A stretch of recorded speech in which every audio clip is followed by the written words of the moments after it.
عکس یه پدیده عجیبیه. همه چیز رو تا ابدیت بدون تغییر نگه میداره. اگه شما توی عکسی گریه کنید، تا ابد تو اون عکس گریه میکنید.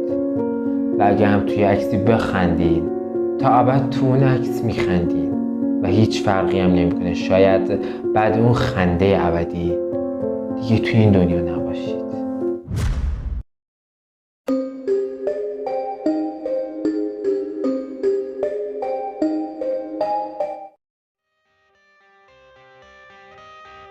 توی این ویدیو عکس افرادی رو با هم میبینیم که آخرین عکسشون چند دقیقه قبل مرگشون بوده.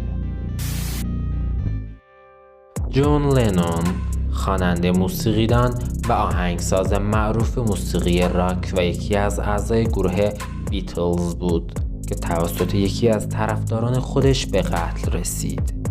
این عکس جون لنون در حال امضا برای مارک چپمن هست که چند ساعت بعد به اون شلیک کرد.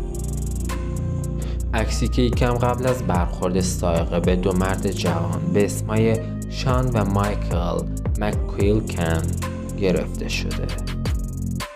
آخرین عکسی که سه دوست موقع عکس گرفتن صدای بوق قطاری که پشت سرشون می اومد رو نشنیده بودند. آخرین تصویر زنی به اسم الیز لم که قبل از مرگش روی دوربین امنیتی آسانسور منعکس شد.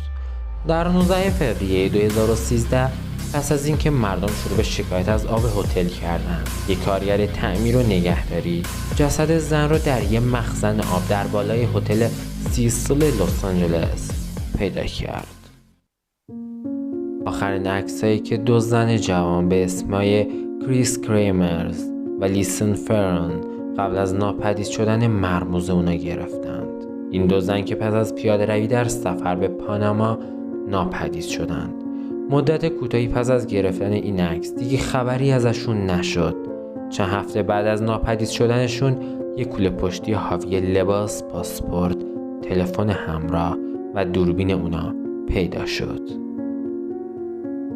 عکسی که دختر 18 ساله‌ای به اسم زینیا در حال بالا رفتن از یک پل خیلی بلند گرفته. این دختر جوان پس از گرفتن عکس از روی پل سقوط کرد و بر اثر برق گرفتگی کابل‌هایی که موقع سقوط سعی در نگه داشتن اونا داشت، جونش رو از دست داد.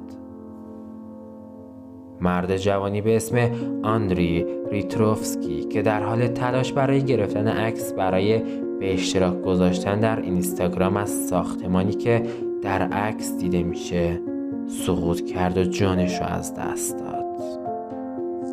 آخرین عکس از یک تیم فرمول 1 که در سال 1975 برای شرکت در مسابقات آماده شده بودند اما هرگز تو مسابقه شرکت نکردند.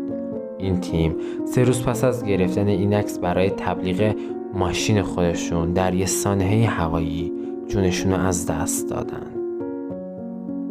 این عکس زمانی گرفته شده که رابرت اوراکا میخواست با جت اسکی از آبشار نیاگارا عبور کنه اما به دلیل باز نشدن چتر نجاتش از آبشار سقوط کرد. مرد جوانی که بر اثر سقوط از ساختمان در حین پشتک زدن جون خودش رو از دست داد. آخرین تصویری از مردی که تو باغ وحش دهلیون و پاش لیز میخوره و به درون قفس ببر میفته.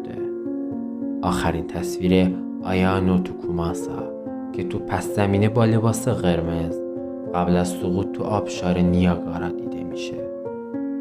در سال 1970 یه پسر 14 ساله به اسم کیت سابسفورد تو چرخهای یه هواپیما مخفی شده بود و موقع سقوطش به صورت اتفاقی توسط یه نفر ازش عکس گرفته شده. نظر شما در مورد این عکس ها چیه؟